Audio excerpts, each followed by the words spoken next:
Amigos de Séptimo Cantón, ¿qué tal? ¿Cómo están? Muy buenos días, muy buenas tardes o muy buenas noches. No sé en qué horario nos van a ver ustedes en esta entrevista. Una entrevista que habíamos buscado desde hacía muchos años con don Rogelio Zúñiga, un pilar importante en la comunicación en el estado de Nayarit. ¿Cómo está usted, don Rogelio? Gracias, Gabriel, a sus órdenes.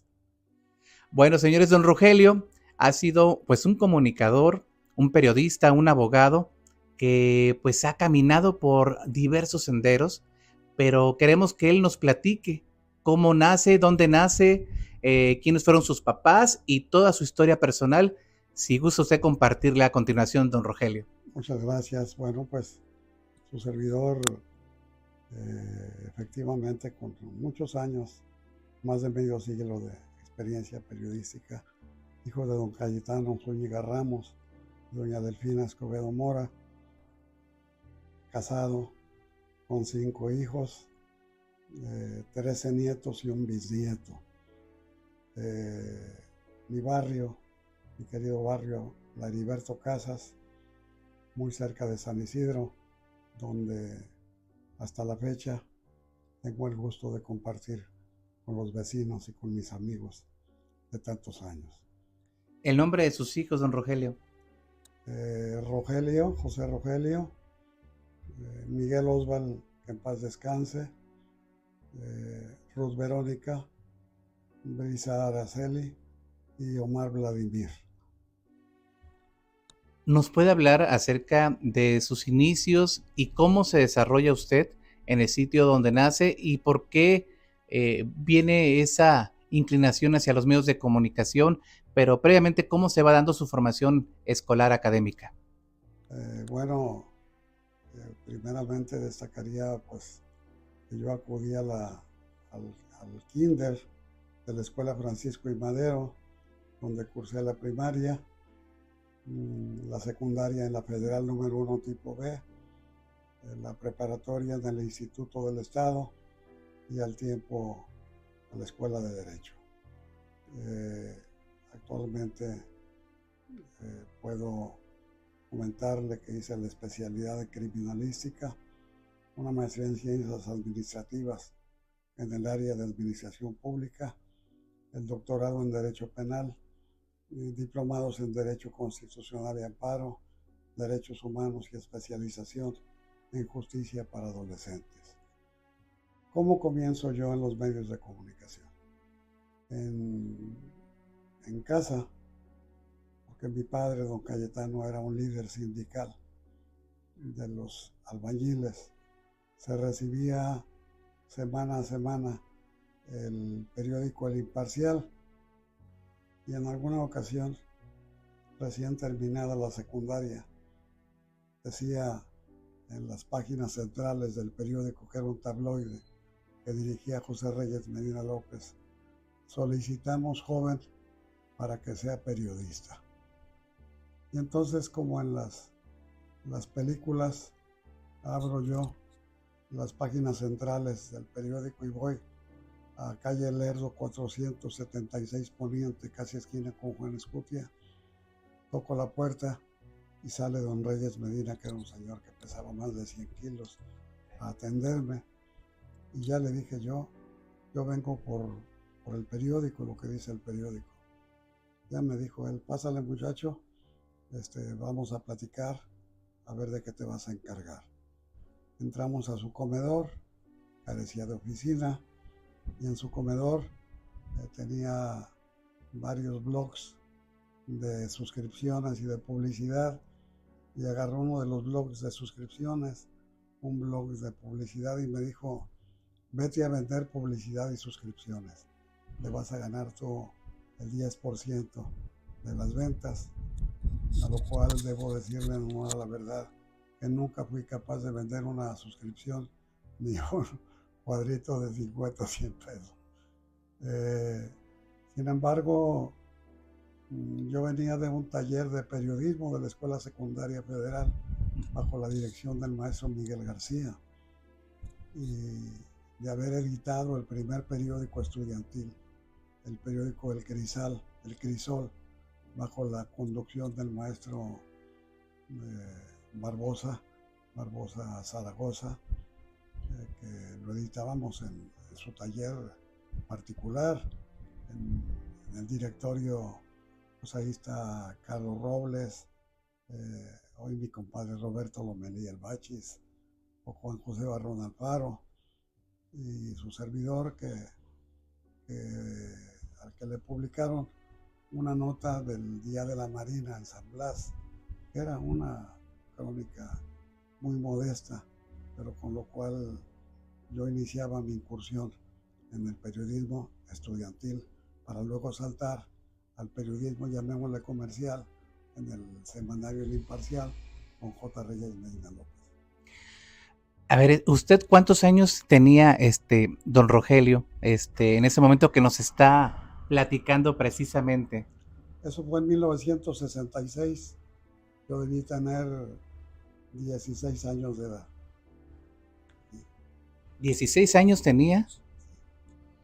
Ah, caray, muy jovencito, empezó entonces ya a tener ese roce con los medios de comunicación. Asumí la responsabilidad de corrección,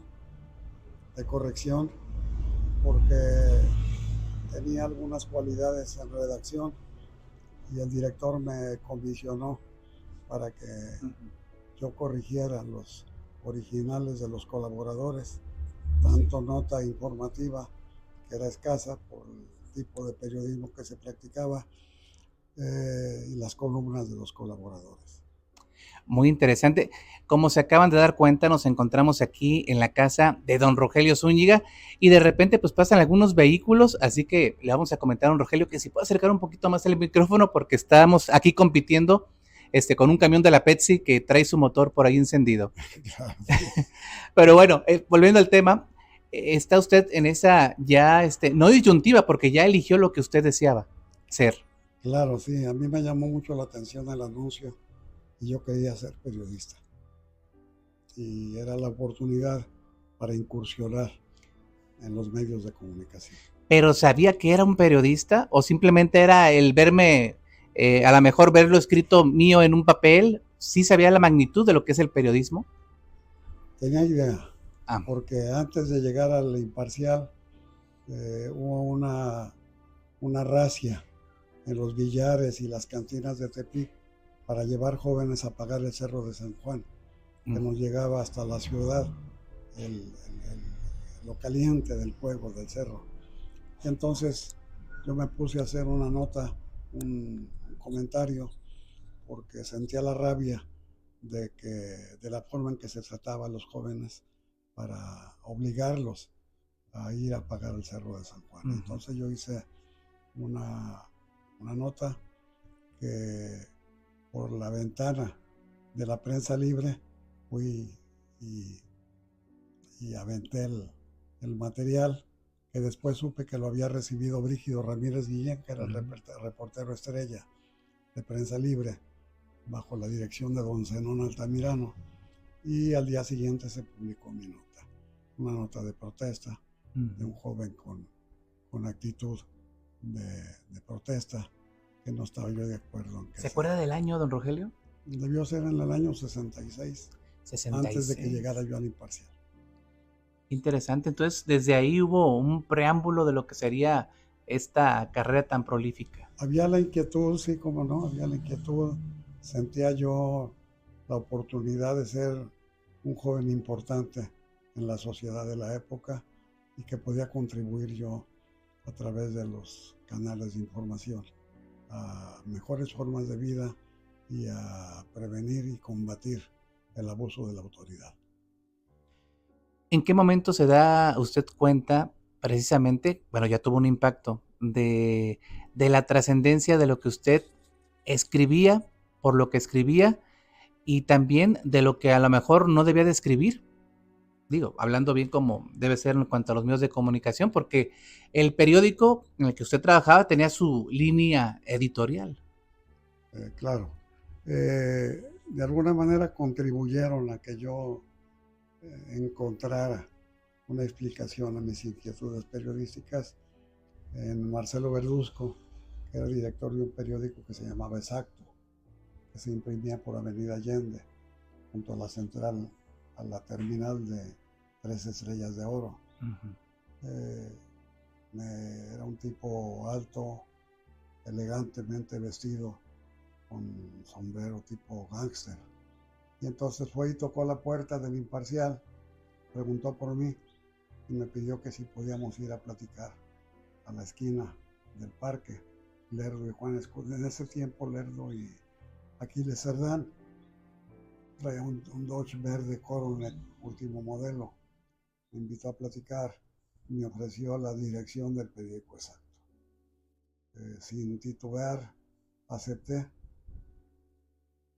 y me encargué yo de que lo que era un tabloide, bajo mi coordinación general, se convirtiera en un periódico estándar, tamaño estándar.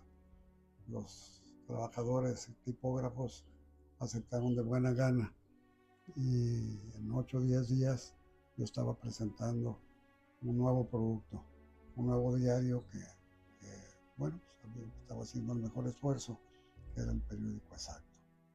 No fue muy prolija mi intervención, porque en 3 o 4 meses yo estaba reclamando a través de conciliación el pago de mis salarios y de mi aguinaldo. Enseguida, me gusta mucho recordarlo, un fotógrafo, don Adolfo Meda Quesada, fotógrafo de gobierno del estado, me dijo, él vivía aquí en el barrio a 3 cuadras de mi casa, 4 cuadras, y él me dijo, dice, oye muchacho, tú tienes madera,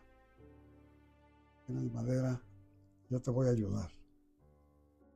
Entonces quedamos, me llevó al tiempo de Nayarit, que estaba en Zapata, casi esquina con Veracruz, en una cuchillita junto al Deportivo Campesino, y me presentó con don Jesús López Becerra, que era también un tipo que parecía gángster del periodismo, ¿no? Sombrero, armas, pistolas, una metralleta en el piso, en fin. Pero el hecho de que don Adolfo Meda, que era un personaje, me presentara ante él, me abrió las puertas, porque al instante, dijo don Jesús López Becerra, me presentó con su compadre, que era el jefe de redacción, Manuel García Lepe, y a John le dijo, llévate a este muchacho a reportear para que lo prepares. Entonces Manuel García Lepe me tomó del brazo, me dijo, vamos a reportear. Me llevó a la delegación del Departamento de Asuntos Agrarios y Colonización, calle León, entre Zapata y Morelos, y me presentó ante el delegado agrario, el ingeniero Norberto Cepeda Aguirre, para hacer mi primera entrevista formal, que se publicaría en el Tiempo de Nayarit. Oiga, don Rogelio, perdón por lo que le voy a comentar, pero ¿era el tiempo de los gángsters del periodismo? Digo, por las características que usted me comenta. Eran expresiones de ellos. Por ejemplo, Jesús López Becerra, cuando tomaba un blog y salía con su compadre, el gerente de publicidad, Miguel Fregoso, a vender publicidad, decía, vamos a machetear y van a recorrer los comisariados ejidales. Y bueno, formas de vender suscripciones y espacio. Muy bien, pues bueno, eran hombres con mucho carácter, con mucha influencia neoyorquina, por así decirlo, por la forma en la que vestían. Yo creo que sí. O de Chicago, acuérdese que estaban por ahí los gángsters de esa época. Sí, desde luego.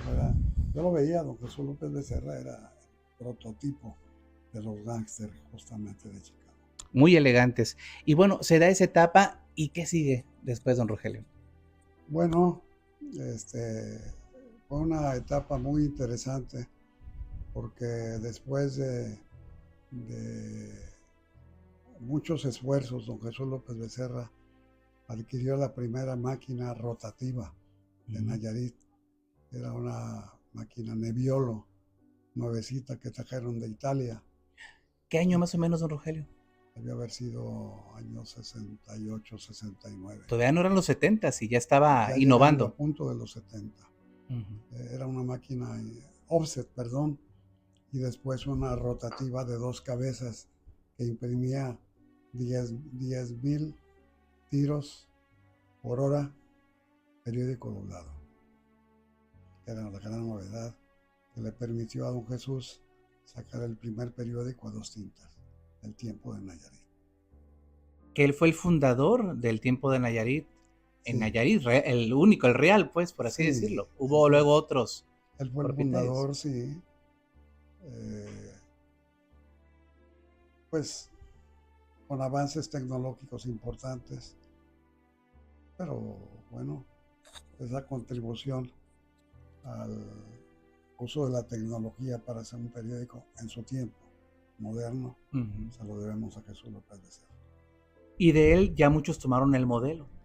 Sí, justamente después de él, pues ya vino el diario, la prensa de Nayarit, Uh-huh. de don Juan José Rivera Verduzco, me parece, que era un periódico hecho totalmente también en máquina offset, a 2 tintas. ¿Sí? Bueno, pues algo importante para la historia de los medios de Nayarit. Estamos hablando prácticamente de algunos diarios que ya desaparecieron, en su mayoría. Y escucho los nombres, digo, porque estoy también yo inmerso obviamente en los temas de los medios de comunicación. Y después, ¿qué más siguió, don Rogelio? Platíquenos. Viene una parte muy interesante en mi vida profesional, periodísticamente hablando. Quien era el reportero estrella del Sol de Tepic, Pepe Reina, se estaba retirando para hacer la segunda época de Prensa Libre, junto con Brígido Ramírez Guillén y Raimundo Ávila García. Entonces, el director don Raúl Romero Gallardo me invitó a suplir a Pepe Reina como reportero redactor del Sol de Tepic. Poco antes había estado aquí Adolfo López Mateos inaugurando las instalaciones del periódico en la esquina de Miñón y Zacatecas. Uh-huh. Acepté yo con mucho gusto, con mucha alegría, nada más que él me pidió que me tomara unos días de vacaciones para no tener conflictos con el señor López Becerra. Oh. Y entonces yo aproveché y con mi familia me fui a la Ciudad de México. Había un evento que se llamaba, me parece, Presidencial Unidos en lo Esencial, con desayunos y comidas, en fin. Y sabedor yo de que el señor Romero Gallardo me esperaba para mi regreso, me hiciera cargo de la redacción de Sol de Tepic. Uh-huh. Así fue. Yo creo que duré como un mes en México. Cuando regreso, me incorporo al Sol de Tepic, donde el jefe de redacción era don Ricardo Silva Delgado, un periodista veracruzano, yo el reportero de plata. Y entonces fueron aproximadamente pues 10, 12 años de ejercicio periodístico, un estilo de periodismo no muy amplio, no muy libre, porque hacer una nota derivada de una entrevista al líder del Estesuán, sindicato de la universidad, y activista del Partido Comunista, Eduardo Saucedo Fuentes, me costaba un señalamiento con bicolor rojo y un signo de interrogación. ¿Qué quiere decir esto? Una entrevista a Pablo Emilio Madero o a los candidatos de oposición, que eran mera fórmula hacia una elección presidencial, me costaba cuadritos chiquitos de 12, 14 líneas, me costaban una llamada de atención. Pero bueno, pude hacerlo. Entonces, estando en el Sol de Tepic, fue la elección del 70. Uh-huh. Ya llegamos a los 70, ahora sí. Sí, fue la elección del 70, donde viene el coronel Rogelio Flores Curiel, fue todo ese sexenio.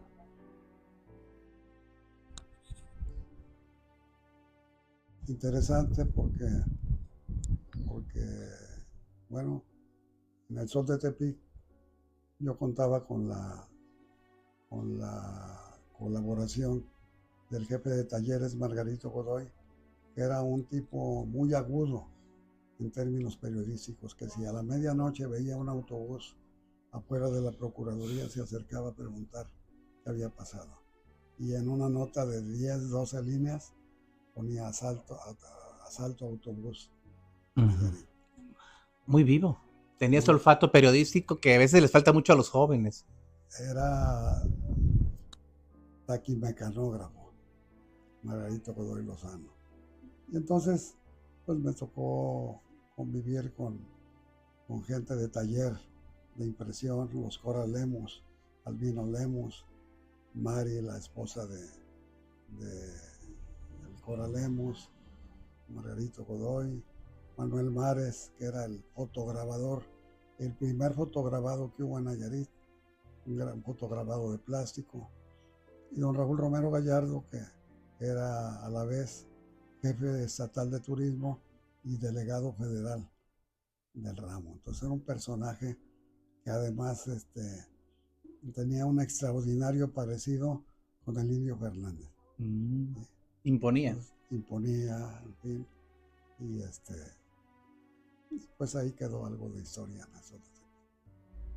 Bueno, estamos hablando propiamente de su etapa en los medios impresos, por así decirlo, pero ¿cómo es su contacto con los medios electrónicos? ¿Cómo da usted, no sé si la expresión valga la pena, ese brinco? ¿Cómo llega? ¿O todavía tiene que pasar un buen rato todavía de lo que usted me platica? Estando en el Sol de Tepic, en el tiempo de Nayarit, perdón, recibo un día la visita de don Alberto Casillas Larios, que hacía un programa de comentarios deportivos. Uh-huh. Entonces me dijo él, dice, Cortés y Barbosa quiere hablar contigo. Esto era en el año, mientras estaba en los periódicos, venía el aperturismo en la radio. Uh-huh. Entonces me dijo, dice, quiere que le hagas un noticiero. Entonces vengo yo a la XCW a hablar con don Jesús Cortés y Barbosa. Entonces me pide que le haga un noticiero. Y hago un noticiero que se llama Diario Informativo de Nayarit, con un reportero donde surge la noticia. Y entonces, por afición, yo me metí a hacer ese noticiero que se transmitía con mi voz todos los días a las 8 de la noche. Entonces, en Tepic, a las 8 de la noche, no había otro programa que no fuera el noticiero. ¿Qué año es, don Rogelio? Perdón que le insista tanto con los años, pero quisiera llevar por lo menos esa cuestión cronológica para que la gente se sumerja en esa etapa, porque a veces los jóvenes dan por hecho que ya estaba en las redes sociales o que ya estaban en otros medios. Debe ser aproximadamente el año 73. Caray, antes de que yo naciera. 73. Más de 50 años. Sí, más de 50 años. Era un espacio que se me regalaba para que yo lo comercializara, igual como en el periódico que le comentaba hace un momento. Uh-huh. Yo no fui capaz de vender un anuncio, pero hacía con mucha emoción. Usted es su guionista. Redactaba, grababa con Sergio Sedano Zamudio, que era un conductor de la Sarch, y el operador en cabina era Nicolás Ramírez Sánchez. Nicolás. Sí. Oiga, don Rogelio, ¿y usted su primer contacto con un micrófono no le impuso o lo sintió como algo natural? La verdad. Pues sí, el micrófono impone. Para esto hay un antecedente por ahí también a comienzos de los 70s, que es el secuestro de Joel Abud en la zona norte del estado, por ahí por Ruiz, por Rosa Morada. Y entonces, reporteando el tema del secuestro de Joel Abud, recibo un día una llamada telefónica por la tarde-noche. Era, me parece, del canal 5 de televisión, Televisión Independiente de México, que dirigía Barbachano Ponce. Entonces me pidieron información del secuestro. Yo se las di con mucho gusto, pero cuando termino de darles los datos me piden que grabe la nota. La salida de esa nota, Rogelio Zúñiga, corresponsal TIM, me costó fácil, más de 5 o 6 minutos. porque no sabía cómo hacerlo. Y el micrófono obviamente imponía. Era mi inicio, años 70, como corresponsal después de Televisa. En Televisa yo tuve como jefe de corresponsales a Pepe Cárdenas. Pepe Cárdenas, Y de Radio radio, Fórmula. y radio porque era Claro. el material también lo exprimían tanto en Televisa que se transmitía por XCQ en contacto directo, 24 horas de la tarde con López Dóriga, al cierre a la medianoche, con Roberto Armendáriz, con Juan Ruiz Gili, que me tocó ser colaborador de estos espacios y que la voz que se escuchaba de Nayarit fuera la de su servidor. Entonces se fue entreverando entre prensa, radio y televisión esas actividades diversas que me permitieron ir abriéndome espacio. Bueno, pues estamos hablando de qué estación de radio aquí en Nayarit específicamente en aquellos años. ¿Se acuerda de las siglas? XCW. XCW, Sí. la triunfadora en aquel tiempo. La triunfadora en calle Lerdo y Querétaro, en la esquina. Bueno, pues ya está usted ahí asentado, ya su voz se empieza a identificar como la voz de las noticias en los años 70. ¿Qué siguió? Bueno, estando en el Sol de Tepic y siendo dirigente de los periodistas, yo presumo líder, porque fueron más de 10 años de liderazgo de la PENAC. Lo eligieron usted. PENAC a PROCON. En la PENAC era condición, según nuestros estatutos, de tener el símbolo tricolor en la frente. Y no me gustaba a mí. Entonces un día nos juntamos Francisco Cruz Angulo y su servidor. Nos invitaron a la quema de un autobús rojo en Jalisco y de regreso platicamos la necesidad de unificar el gremio periodístico en una sola organización. Surgió ahí la idea de hacer la Asociación de Profesionales de la Comunicación de Nayarit, que es la PROCON. Un espacio que pues tuvo cosas importantes como la creación de una escuela de periodismo a nivel profesional técnico, y nos quedamos en ya merito en la creación de la licenciatura.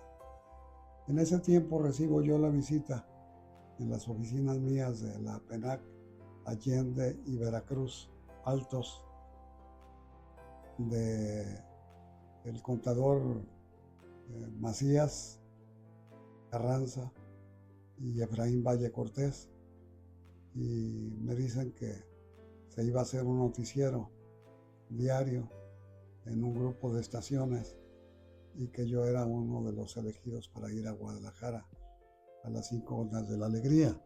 Uh-huh. Y que el otro invitado era Óscar González Bonilla, que era un extraordinario reportero del Diario del Pacífico, con quienes yo me llevé siempre muy bien, con todos los compañeros izquierdosos, pero buenos amigos.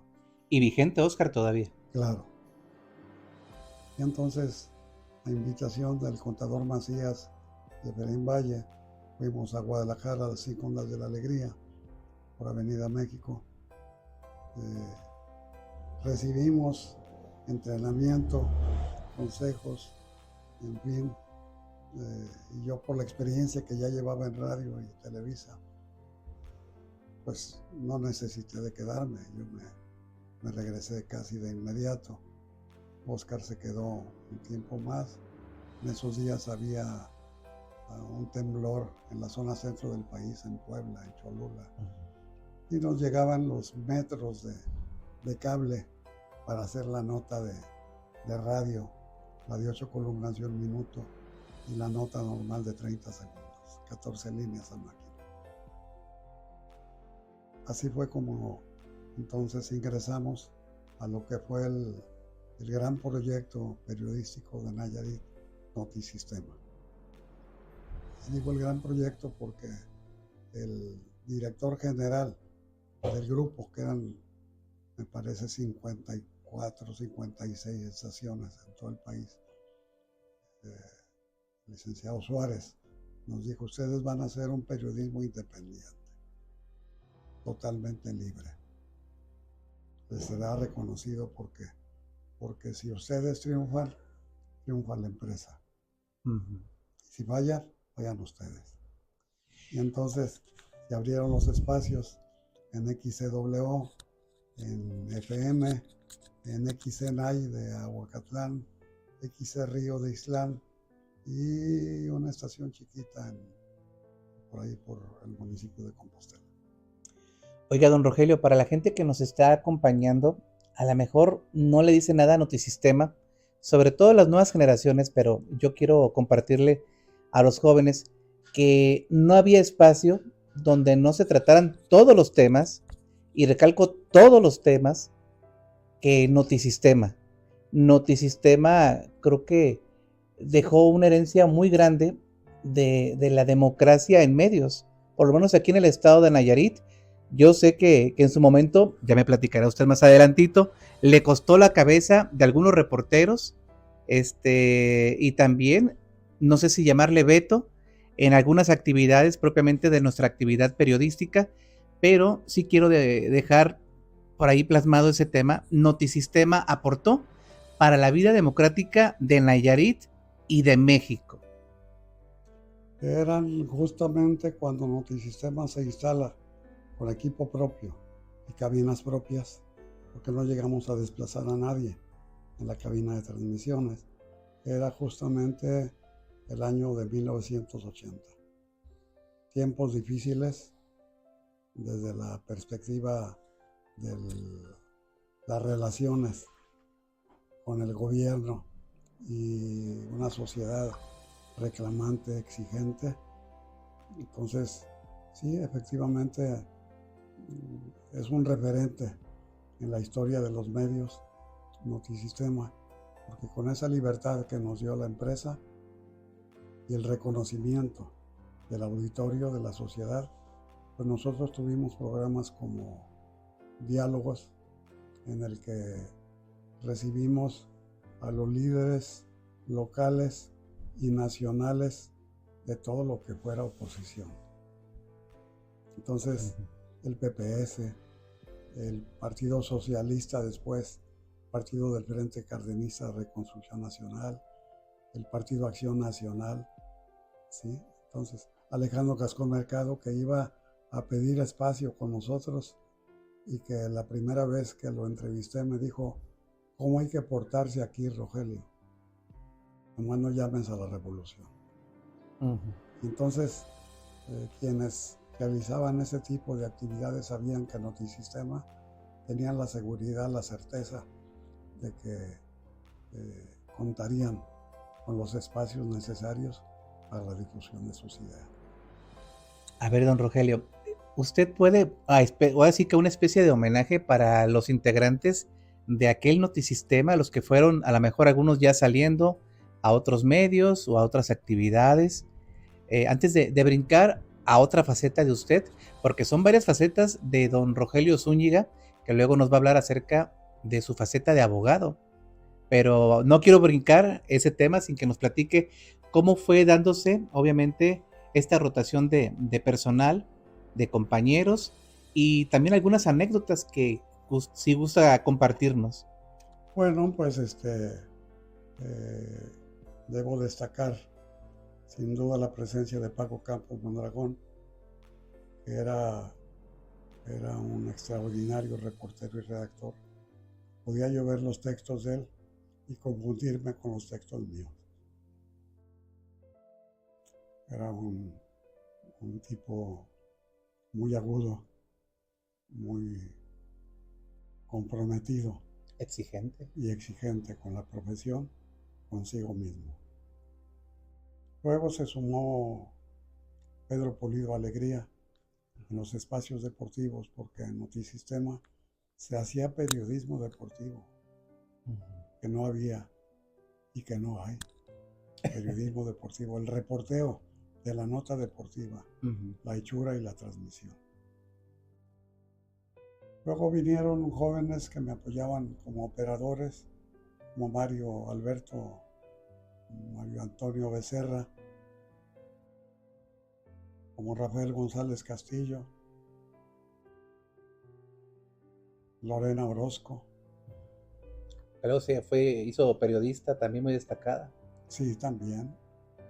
Y bueno, una pléyade de jóvenes Álvaro inquietos. Latorre. Álvaro Alatorre, Sí. Álvaro Alatorre, que simultáneamente nos apoyaba en la cabina y reporteando, Ujú. que dejaron sus mejores tiempos. Aprendieron, lo hicieron, se desarrollaron sus mejores tiempos en el campo de Notisistema. ¿Alguna anécdota? Ya nos comentó algo del señor Alejandro, pero otra anécdota que nos pueda contar, quizás en algún tiempo electoral o en alguna disyuntiva que se pudo haber dado por algún conflicto con algún político reconocido. Bueno, realmente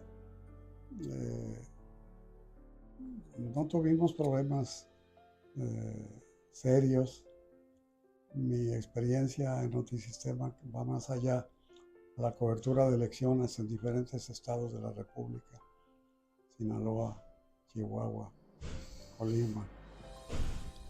Alguna vez tuvimos una experiencia amarga en Culiacán, cuando el candidato al gobierno era Cloutier, y cuando regresábamos de un recorrido por la periferia de la capital, al regresar al hotel, nuestro hotel El Ejecutivo se estaba incendiando.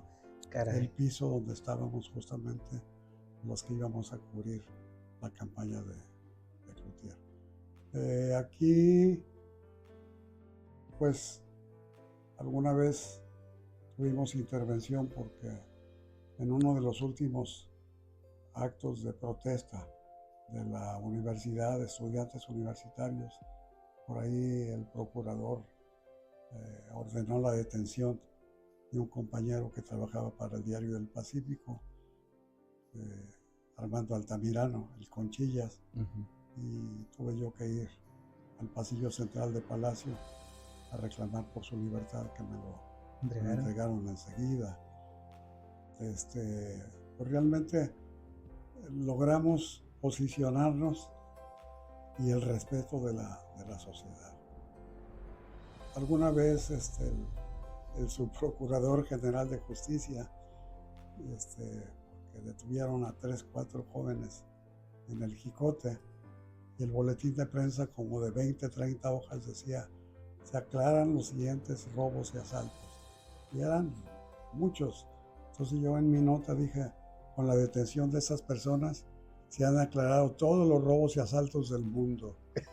Entonces recuerdo que llegó a la puerta de mi despacho por calle Puebla el subprocurador, o recién ascendido a procurador, y me dijo: Rogelio, tu nota, ¿qué puerta está, no? ¿Qué le digo yo?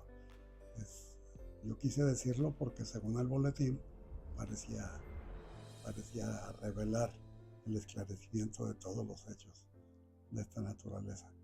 Pero no, como teníamos el respeto de la sociedad, no hubo de qué quejarnos, algún atentado. ¿Qué año fue eso ¿Te acuerdas del subprocurador que te dijo eso? ¿O no lo quieres mencionar? Sánchez Leal. Ah, Sánchez Leal, sí, Sánchez Leal. Sí.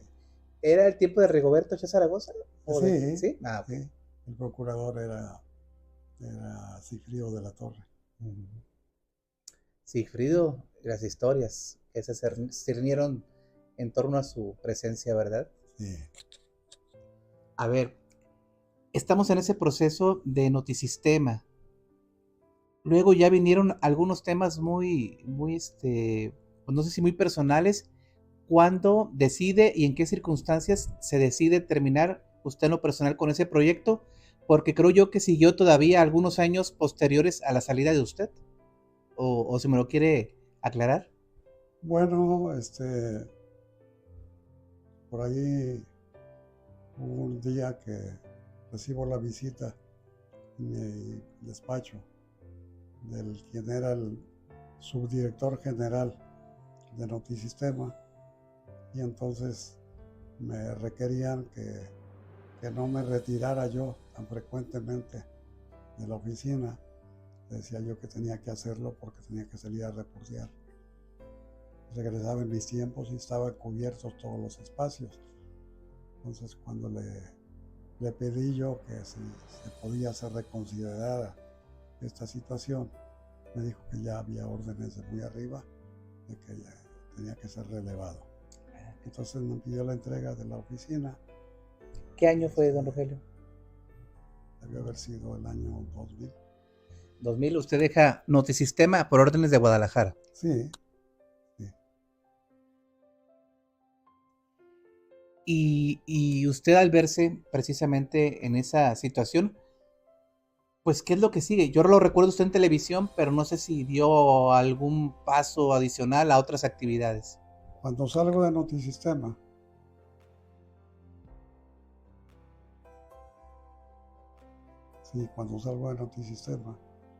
recibo yo la invitación de integrarme al canal como conductor, al canal 2 local.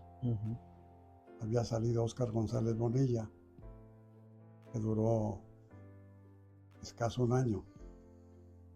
Ingresó un 24 de diciembre y fue rescindido un 28 de diciembre del siguiente año.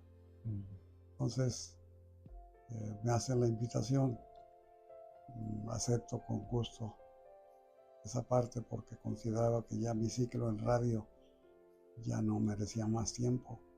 ¿Se fue contento? A pesar de lo Sí, difícil que fue terminarlo así tan abruptamente, porque cuando uno lo decide, bueno, usted lo decide, pero cuando ya vino un tema que no tenía que ver con usted, pues se siente, ¿verdad? sí, me fui tranquilo. En los directivos de la empresa había cierto celo hacia mi persona, porque ese ejercicio plural desde el punto de vista periodístico me abrió otras posibilidades. Yo era consejero electoral, estuve en la mesa de las elecciones cuando el cambio, cuando la elección de Antonio Echevarría, luego estuve como consejero del IFE con el maestro Mundito Ramírez. Luego fui candidato a la Comisión Estatal de los Derechos Humanos. Sí, lo recordamos. Una fuerte candidatura que si no llegué es porque pues, se hacían las votaciones en secreto por quien ya habían definido previamente. Entonces yo advertía en los representantes de la empresa cierto celo hacia mi persona. Entonces no puse ninguna resistencia al despido, me liquidaron, me retiré y viene mi ingreso al Canal 2, donde estuve conduciendo el noticiero de las 3 de la tarde, por espacio de unos 2 a 3 meses, cuando ya me invitaron a que me hiciera cargo del noticiero estelar de las 8. Bueno, don Rogelio, se da esta situación donde precisamente usted ya se encuentra en la disyuntiva de haber terminado un ciclo en Notisistema y ya nos estaba hablando de esta introducción a la televisión, a no solamente escucharse, sino también verse. ¿Cómo fue este panorama? Fue la oportunidad que me brinda la empresa de XHKG para que después de hacer radio en Notisistema me incorporara a los noticieros al momento, por allá en septiembre-octubre del 2000 al 2011 años casi aproximadamente, ingreso como conductor del espacio de buenas tardes por la tarde, y luego me hago cargo de la parte estelar a las 8 de la noche. Interesantísimo, mi querido Gabriel, porque se paga un precio muy caro. Yo tendría no más de un mes transmitiendo ya en la noche cuando recibo la visita del productor Florentino Cordero y me dice: ¿usted tiene problemas con...? No, le digo, no tengo ningún problema. Es que veo que le batalla, dicen, cuando los textos se integran a la nota. Y yo estaba usando un saco que se me encogía al estarme moviendo en mi sillón. Ujú. Entonces me decía él desde el área de producción, don Rogelio, la solapa, jalaba la solapa. Don Rogelio, la corbata, me acomodaba el nudo de la corbata. Don Rogelio, otra vez la solapa. Y llegó el momento que dije yo, si me vuelve a decir una palabra más, estoy haciendo mi mejor esfuerzo, voy a dejarles el noticiero y me voy a ir. No, muy pronto nos entendimos, pero por ejemplo hubo un día en el que, de los primeros noticieros, en el que me dice, voy a apagar la luz mientras usted se quita el micrófono. Créame que me fui jalando el micrófono, me desabroché el pantalón y ahí estoy jalando. Tuvo que proteger las imágenes del productor. Bueno, hay que pagar esto. Y bueno, pues todo lo demás fue miel sobre hojuelas. Hicimos un programa de entrevistas, Muy bueno. punto de vista, hasta que llegó Ney y Ney mandaba a comerciales, en fin, pero fueron casi 11 años de transmisión en vivo y en directo el noticiero al momento. Pero déjeme decirle, llegó Ney, pero irónicamente, pues se acabó prácticamente con Notisistema. También en ese tiempo, precisamente, que estaban ya otros personajes, y fue cuando básicamente pues se acabó con cualquier equilibrio informativo. No sé, usted dígame. Definitivamente fue esa coyuntura que de alguna manera, habría que decirlo, la presencia de nuevos gobernantes a quienes se lastimaba con ese estilo plural que encabezaba Notisistema. Curiosidades de la vida. Digo, casi al unísono se acabó con el proyecto radiofónico. Impulsora del Pacífico, creo que vendió la estación de radio a Radiorama o a Aerodiama. ¿Cómo? No recuerdo cómo se llama la otra estación. Audiorama, perdón. Sí, tengo entendido que fue más el tema empresarial y sus relaciones con el gobierno de la época lo que dio al traste con el proyecto de Notisistema. Lamentable, porque yo sostendría que en el caso de los medios habría que establecer la referencia de antes de o después de. Pues terminan 11 años de trabajo en la televisión y uno pensaría, pues, ¿qué hago? ¿A qué me dedico? Si toda mi vida me he dedicado a algo, pero creo que usted tuvo por ahí esa oportunidad que por cierto está muy dentro de la cultura inglesa. Ellos llaman como que dos vidas profesionales. No sé si he escuchado hablar de eso, pero creo que algo dentro de su ser lo impulsó a realizar otra actividad. Que platíquenos cuándo inicia pues su preparación académica. Estamos hablando de Derecho. Bueno, yo allá por finales de los 80s, tengo la oportunidad que ya la venía realizando porque estuve en la Libre de Derecho en México 2 años. Entonces, desde el año 92 yo asumo la responsabilidad de la Comisión Municipal de los Derechos Humanos en el Ayuntamiento de Tepic, donde estuve hasta el 2015.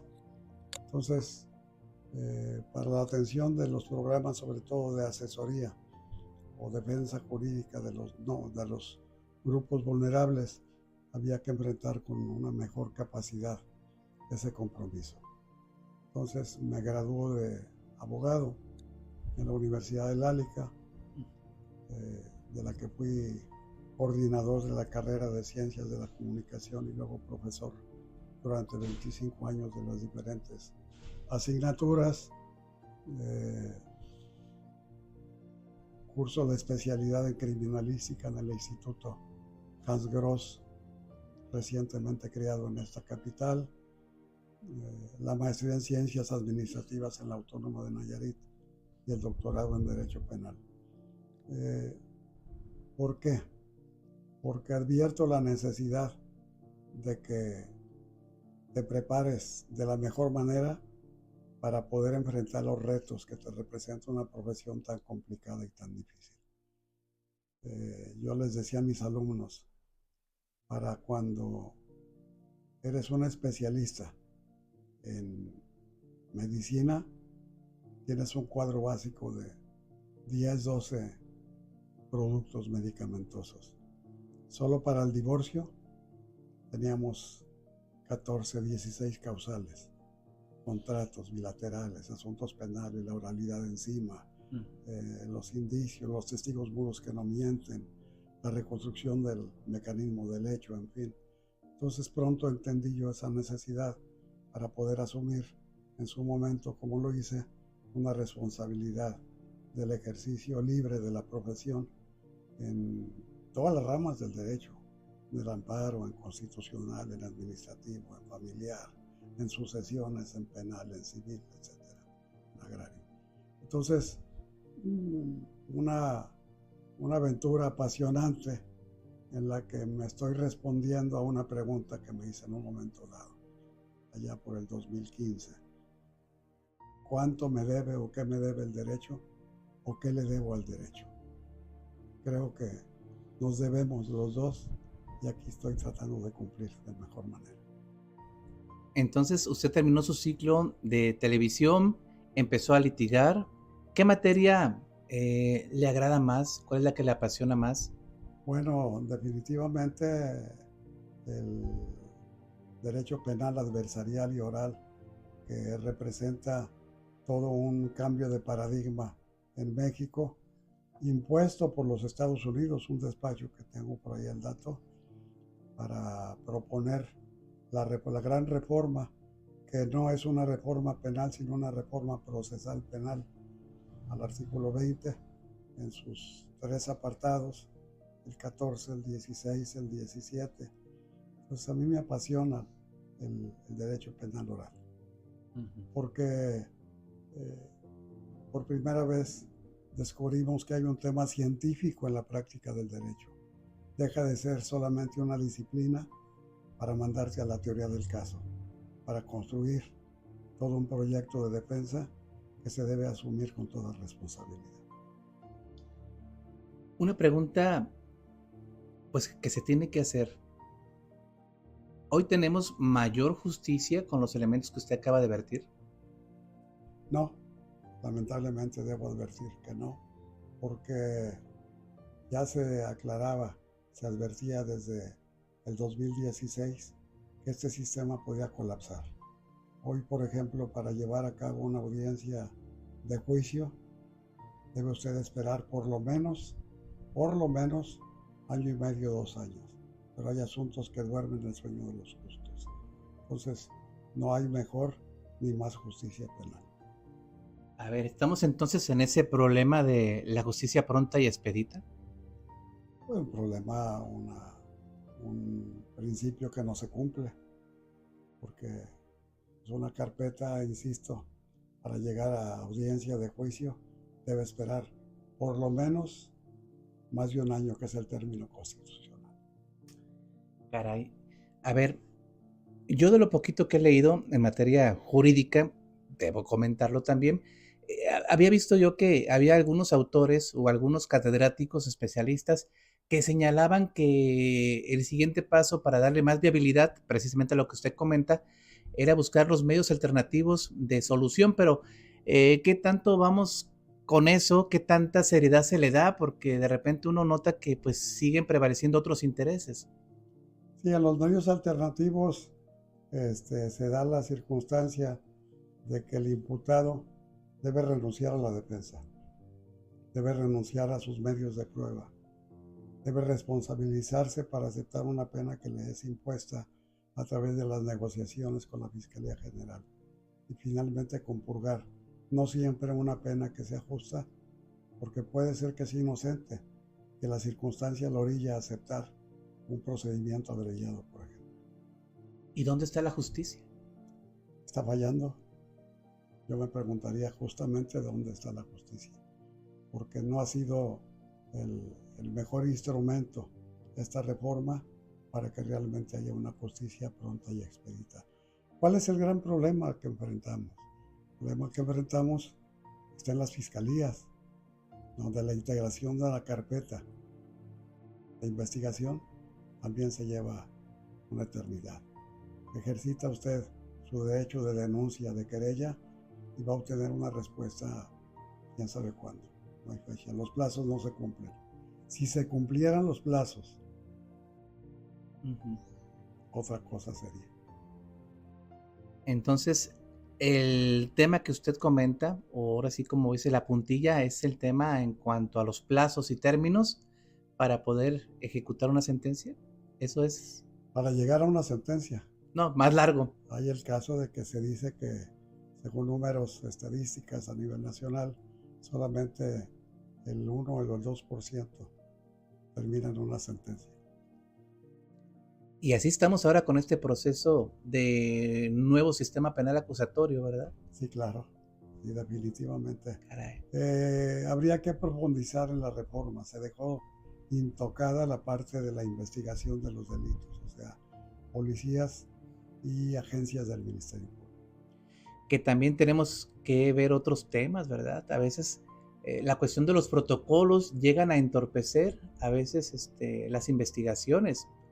Me quedó muy en mi mente una situación que se dio con el incidente del crimen organizado que se dio en el estado de Jalisco, donde me comentaban algunas personas que ellos veían tales o cuales circunstancias, veían algunos camiones que se encontraban en condiciones de fuego, incendiados, pero que ellos no podían obrar porque al obrar tenían que tapar las vías de comunicación e impedir ya el acceso vehicular.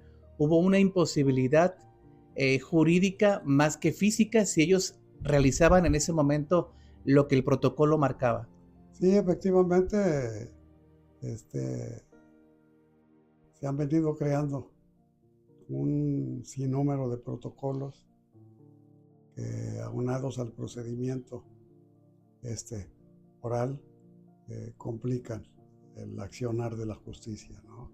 Tenemos protocolos para todo, protocolos para niños, adolescentes, protocolos para edad avanzada, protocolos para la mujer, protocolos para el feminicidio, el protocolo de Estambul cuando se trata de tortura, y la escasez de expertos, de expertise en cualquiera de estas materias. ¿Por qué? Porque quienes asisten a la atención de estos protocolos es gente muy improvisada. Y ese es otro problema. Claro. A ver, don Rogelio, estamos también en una vertiente social. Ya no me quiero extender mucho porque sé que usted también tiene que descansar, pero estamos en una vertiente social donde básicamente el ser hombre te responsabiliza de muchas cuestiones. Hablo por el tema, ni siquiera pienso que es un tema feminista. Yo creo que es un tema malentendido que criminaliza al hombre por ser hombre, pero no sé, usted díganos. Bueno, veamos que lo que era el Centro de Justicia Familiar en terrenos del antiguo aeropuerto, hoy se llama Centro de Justicia para la Mujer. Esto de ninguna manera corresponde a los principios de igualdad y de lealtad procesal, en donde se cumpla con esa igualdad entre la justicia que reclama justamente la familia, el hombre y la mujer. Bueno, está contestada mi pregunta y ojalá que los gobiernos puedan entender que más allá de influencias globales, que no todas las influencias que vienen de otras partes del mundo, aunque pudiéramos pensar que en Europa está lo más moderno, o que en Sudamérica, o que en Norteamérica, somos Norteamérica, pero allá en Estados Unidos, Canadá, o en otros países, a veces pensamos que lo que está fuera de nuestro México es mejor, y a veces se dan circunstancias como la que acaba usted de señalar. Pues definitivamente, pues le reitero, este sistema de justicia adversarial y oral hasta ahorita no ha demostrado su eficacia, y viene de una imposición del gobierno de los Estados Unidos. Ujú. No hay ningún respeto a la soberanía y una iniciativa que sea propia, sino una reforma que fue impuesta por la presidencia de los Estados Unidos a través de un despacho de Washington. Y bueno, pues estamos en esta temática, viene esta cuestión que hipotéticamente nos iba a dar mayor justicia, una mayor celeridad precisamente de nuestra impartición de justicia, a diferencia del tema tradicional, ¿verdad? Sí, yo diría, bueno, pues ya le comentaba, me parece una reforma inacabada porque es necesario avanzar en las corporaciones policíacas, que es el primer escalón de toda investigación, las agencias del Ministerio Público, ¿sí? Y en su caso, la especialización de los cuerpos periciales para poder esclarecer los hechos científicamente hablando. Se habla de los indicios, que son testigos mudos que no mienten, que hay que hacer hablar justamente con la aplicación de las disciplinas ciencias, artes y oficios que integran la criminalística para esclarecer cualquier hecho delictuoso. A ver, don Rogelio, vamos a entrar a otra etapa de la entrevista. Quiero preguntarle, ¿qué disfrutó más? ¿Su etapa como periodista o como abogado? No quiero yo influir en su respuesta. Definitivamente ambos campos me han brindado la satisfacción del deber cumplido. No habría uno u otro que yo pueda distinguir con su importancia, porque en ambos campos he tenido muchas satisfacciones. En los medios, la evolución histórica de la televisión, por ejemplo, con tomas, con películas de cine, una cámara que pesaba toneladas, la evolución en sus sistemas de transmisión, y en el derecho, pues este momento que estamos viviendo, que no deja de ser apasionante, donde si te preparas podrás salir adelante, y yo he salido adelante de todos mis retos. Que hay que decirle a la gente que don Rogelio continúa activo como abogado, ¿verdad? Sí, claro, por supuesto, en cualquiera de los campos. ¿Quisiera usted dejar algún número si alguien quiere por ahí un buen abogado? Pues estoy a sus órdenes en Construcción 123, sobre Diverso Casas. Mi teléfono es de 311-240-0097, con despacho de resultados. Bueno, señores, aquí escucharon a don Rogelio Zúñiga, al cual tengo que hacer una serie de preguntas. Y usted, don Rogelio, le voy a hacer las siguientes preguntas y usted me contesta lo que venga a su mente. Puede decir una palabra o puede extenderse en la explicación misma de lo que le estoy preguntando o por el personaje que le estoy preguntando, no importa. Adelante, Gabriel. Muy bien. Miguel Ángel Navarro Quintero. Buen gobernante a secas. Antonio Echevarría Domínguez. Un político de su tiempo que cumplió su ciclo. Antonio Echevarría García. Igualmente un político también destacado que se destaca por un gobierno gris. Celso Humberto Delgado. Extraordinario político y diplomático. Ney González Sánchez. Audaz, un hombre audaz. Rigoberto Ochoa Zaragoza. Un hombre práctico que cumplió con su tiempo. México, ¿cómo lo ve? Sufriendo. México lacerado, herido por los experimentos de la política de la Cuarta Transformación, donde tenemos 8 años en el que no salimos del atolladero. ¿Quién sabe cuál será la suerte que nos espera? Narcoestado o adjetivo calificativo de oposición. Narcoestado porque el gobierno norteamericano ha considerado y definido que al menos la tercera parte del territorio nacional es controlada por el crimen organizado. Nayarit.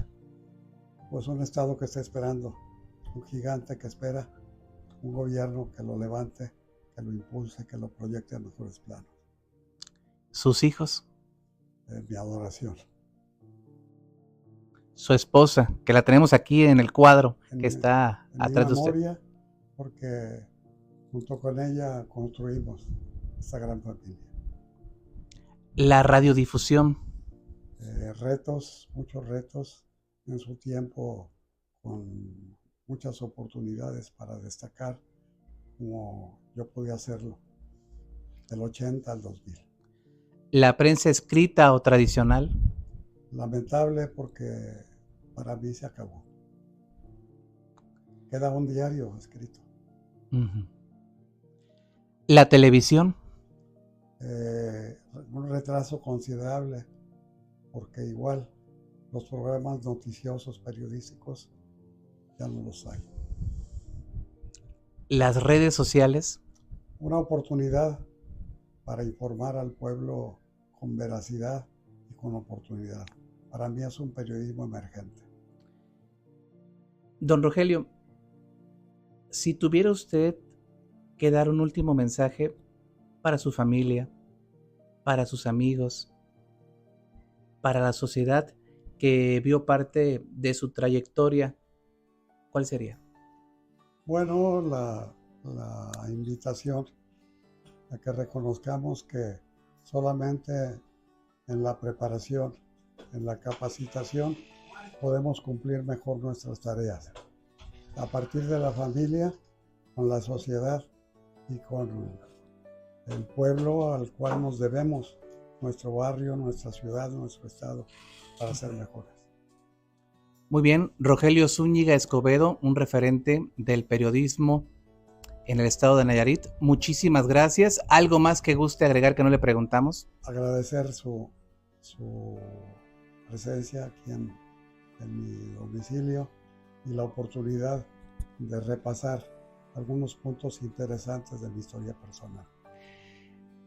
Quiero comentarle al público antes de terminar esta transmisión que Rogelio Zúñiga fue la primera persona que me dio la oportunidad de tener contacto con los medios. Fueron cerca de 3 meses donde yo fui a Notisistema por calle Puebla, 64 Sur, donde pues estuve viendo cómo se hacía un noticiero, estuve viendo cómo se redactaba. Estaba Pedro Pulido, estaba Rafael González, estaba Álvaro Latorre, y estaba el corazón de Notisistema en Nayarit, que es usted, don Rogelio Zúñiga. Muchísimas gracias por la oportunidad que le dio un jovencito de 17, 18 años de estar ahí, de Mirón.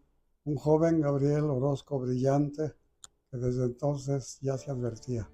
La verdad lo felicito porque ha venido escalando y lo merece. Lo felicito. Amigos de Séptimo Cantón, muchísimas gracias y nos vemos en la siguiente oportunidad. Gracias, don Rogelio. Gracias, Gabriel.